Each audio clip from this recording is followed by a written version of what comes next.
I almost snapped at a customer, but this happened instead. The smell of roasted beans and steamed milk usually put me in a good mood. It was the aroma of potential, of a fresh start for everyone who walked through the door of the daily grind. Most days, I genuinely loved my job. I loved crafting the perfect latte art, chatting with the regulars, even the chaotic energy of the morning rush. Then there was Karen. Karen wasn't just a customer, she was a force of nature, a black hole of negativity that sucked the joy out of the air. Every single time. Her orders were always ridiculously complicated, a paragraph-long list of demands involving specific temperatures, milk alternatives, and precise amounts of foam. And every single time something was wrong. Too hot, not enough foam, the wrong kind of cinnamon. You name it, she'd find fault with it.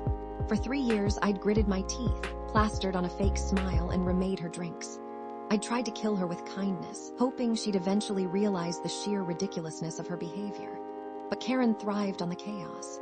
She seemed to feed off the exasperation of the baristas. This morning was particularly brutal. The line snaked out the door, a testament to Emily's our owner commitment to quality ingredients and a welcoming atmosphere Karen was actively trying to destroy.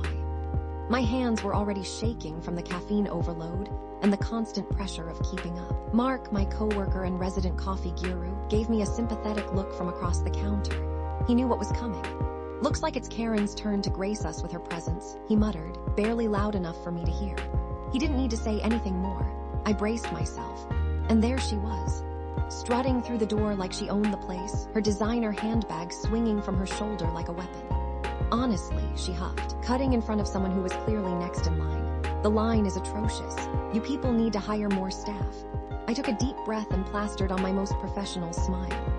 "Good morning, Karen. What can I get for you today?" "It's about time," she snapped. "I'll have my usual." She launched into the litany of demands. A venti, half-calf, soy latte, extra hot but not too hot, 2 pumps of sugar-free vanilla, precisely 1. 5 inches of foam, not 1.5 inches, but 1.5, a dusting of cinnamon and stirred counterclockwise 3 times. I repeated the order back to her, meticulously noting every detail. As I started preparing her drink, another customer stepped up to the counter. "I'll have the same thing, actually," she said, smiling. "But regular milk is fine. And whatever temperature you think is best." The contrast was jarring. This woman, ordering the same ridiculous concoction, was being kind and patient, trusting me to do my job. It was a stark reminder that Karen's behavior was a choice, not a necessity. As I was carefully pouring the latte, my hand slipped. A tiny droplet of coffee splashed onto Karen's impeccably white blouse. It was barely noticeable, a microscopic imperfection on her pristine facade. But for Karen, it was an act of war. "Are you kidding me?" she shrieked, her voice echoing through the cafe. "You incompetent fool, you just ruined my blouse. This is designer." You know, my face flushed red. I wanted to apologize, to offer to pay for the dry cleaning, anything to appease her. But the words caught in my throat. The accumulated stress, the years of enduring her abuse, it all bubbled to the surface. "I am so sorry," I managed to stammer, my voice trembling. "Sorry doesn't cut it," she sneered. "This is unacceptable. I want a free drink, a full refund, and a personal apology from the owner. And I expect you to be fired for this. I'm going to write the most scathing review online. And I'm going to make sure everyone knows how utterly useless you are." That was it. Something inside me snapped. The carefully constructed dam of professionalism crumbled, and the torrent of anger I'd been holding back for years threatened to erupt. I opened my mouth, ready to unleash a tirade of my own. I was going to tell her exactly what I thought of her entitled attitude and her constant abuse of the staff. I was going to tell her to get out and never come back.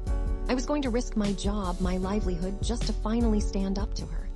Actually, a calm voice interjected. I blinked, startled. It was David, the writer who was a regular. He was a quiet guy, always sitting in the corner with his laptop, nursing a black coffee and observing the world around him. I'd never heard him say more than a few words at a time. Karen glared at him. "What's it to you?"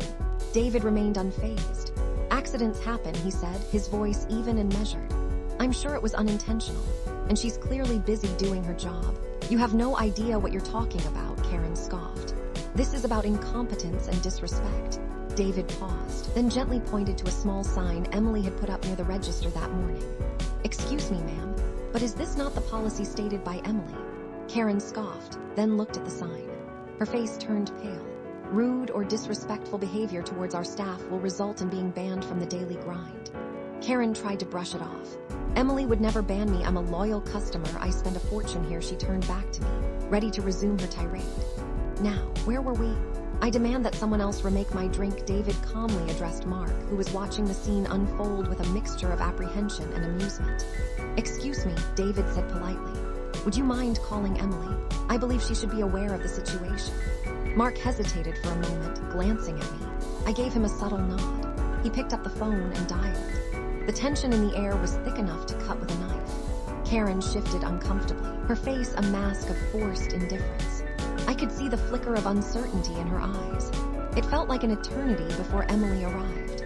She walked in with a determined look on her face, her usual cheerful demeanor replaced by a professional seriousness. What seems to be the problem? She asked, her voice calm but firm. Karen immediately launched into her version of the events, exaggerating the incident and painting me as a malicious and incompetent employee who had deliberately ruined her expensive blouse. Emily listened patiently, her expression unreadable. When Karen finally finished her rant, Emily turned to me. Sarah, can you tell me what happened from your perspective?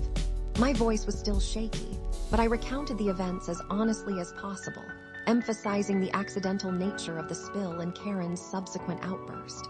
When I finished, Emily turned to David. David, you were here. Can you give me your assessment?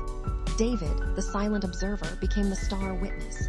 He calmly and concisely recounted the events, corroborating my version and highlighting Karen's rude and unreasonable behavior. He emphasized that the coffee spill was a genuine accident and that Karen had immediately escalated the situation with insults and threats.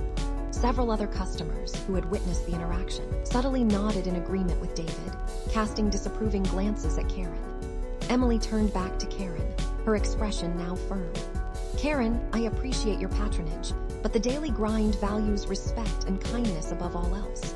We strive to create a welcoming environment for both our customers and our employees. She paused, then delivered the final blow. Based on the accounts of everyone present, I have to ask you to leave. Due to your consistent mistreatment of our staff, you are no longer welcome at the daily grind. Karen's jaw dropped. She looked around the cafe, her eyes wide with disbelief. You can't be serious, she sputtered. I'm a loyal customer. I'll take my business elsewhere, I understand, Emily said calmly. I'm offering a full refund for your drink, and I would appreciate it if you did not return. Karen huffed and puffed, threatening to sue and complaining about the loss of business. Her face was a mask of rage and humiliation. She stormed out of the coffee shop, muttering threats under her breath. As the door slammed shut behind her, the cafe erupted in applause. Several customers thanked Emily for standing up for her employees. Emily turned to me, a warm smile spreading across her face. Sarah, you're a valuable member of our team. Thank you for your hard work. Don't let people like that get you down. I mumbled a thank you, still reeling from the events. Emily excused herself to deal with another issue, and Mark came over and gave me a pat on the back. See, he said with a grin. Sometimes you don't have to fight your own battles. I looked over at David, who was back at his laptop, typing away as if nothing had happened. He caught my eye and offered a subtle nod, a hint of a smile playing on his lips. A wave of relief and gratitude washed over me. I realized that sometimes the best revenge wasn't a direct confrontation, but a quiet act of justice orchestrated by an unexpected ally. I poured myself a perfect latte, took a deep breath, and got back to work. The aroma of coffee seemed sweeter than ever, and for the first time in a long time, I felt a renewed sense of appreciation for my job and for the good customers who made it worthwhile. I silently thanked David, the quiet writer who had finally silenced Karen.